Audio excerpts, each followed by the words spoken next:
Investment fluctuation fund का क्या treatment होगा रिटायरमेंट ऑफ पार्टनर में, आइए देखते हैं। देखो ये रहा क्वेश्चन, यहाँ पे ए और बी पार्टनर है, 2:1 है, सी रिटायर हुआ, तो यहाँ पे इन्वेस्टमेंट फ्लक्चुएशन फंड होता क्या है। देखो इन्वेस्टमेंट फ्लक्चुएशन फंड होता है वो वाला फंड जो कि पार्टनर्स रखते हैं कि अगर कभी कोई इन्वेस्टमेंट की वैल्यू कम हो गई तो पहले ये बेयर करेगा, उसके बाद मेरा प्रॉफिट एंड लॉस या रिवैल्यूएशन में जाएगा। तो यहाँ पे अब अगर हमारा केस नंबर 1 लिखा हुआ है, अगर कोई इन्फॉर्मेशन अवेलेबल नहीं तो मैं यही एज्यूम करूंगा कि मेरी market value as it is है, कुछ भी कम नहीं हुई, तो ये मेरा बन गया फ्री रिजर्व बन गया। तो इन्वेस्टमेंट फ्लक्चुएशन फंड को मैं डेबिट करूंगा 50,000 से और बांट दूंगा 2A B और C कौन से रेशियो में, ओल्ड रेशियो में। प्लीज आप ध्यान रखना ओल्ड रेशियो में बांटेंगे, कभी भी सैक्रिफाइसिंग रेशियो नहीं आता। क्लियर है। चलो केस नंबर 2 करते हैं। अगर मार्केट वैल्यू 3 लाख है तो सेम, अरे भाई अगर कोई इन्फॉर्मेशन नहीं है तो भी अपन सेम एज्यूम करेंगे, और अगर 3 लाख है तो भी अपन सेम एज्यूम करेंगे। एग्जैक्टली सेम एंट्री पास होगी सेकंड नंबर केस में। थर्ड नंबर केस में 2,60,000 हो गई, मेरी मार्केट वैल्यू 40,000 से मेरी कम हो गई है। तो एक बात बताओ, मेरी इन्वेस्टमेंट की वैल्यू कम हो गई है। हाँ सर, मेरी इन्वेस्टमेंट की वैल्यू कम हो गई है। जब भी मेरी इन्वेस्टमेंट की वैल्यू कम होगी तो मुझे बैलेंस शीट में तो इन्वेस्टमेंट कम दिखाना ही पड़ेगा, 40,000 रुपी।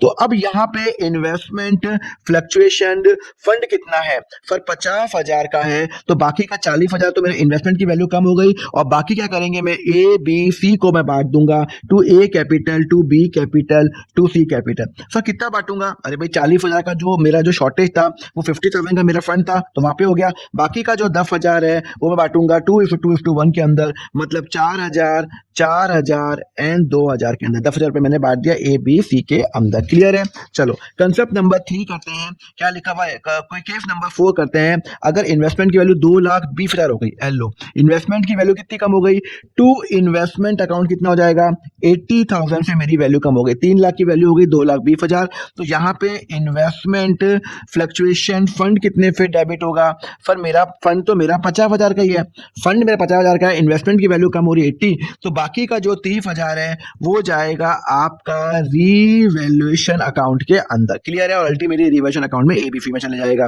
केस नंबर 5, अगर इन्वेस्टमेंट की वैल्यू बल्ले बल्ले बढ़ गई, 3 लाख से 3,60,000 हो गई, तो देखो जब भी मेरी इन्वेस्टमेंट की वैल्यू बढ़ती है तो मैं इन्वेस्टमेंट को डेबिट करूंगा 60,000, और ये मैं लेके जाऊंगा रीवैल्यूएशन के अंदर 60,000।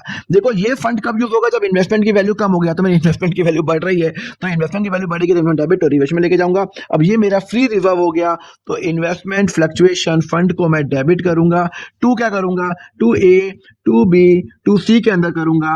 कितना करूंगा, यहाँ पे 50,000 है ना, तो 20,000 एंड 10,000 मैं बांटूंगा 2:1 के अंदर, हमेशा ओल्ड रेशियो में ही मेरा बटेगा। कंसेप्ट समझ में आया। चलो नेक्स्ट लेक्चर में हम करेंगे रिटायरमेंट ऑफ पार्टनर का फुल फ्लैज क्वेश्चन, उसके लिए फॉलो करो अकाउंट फंडा।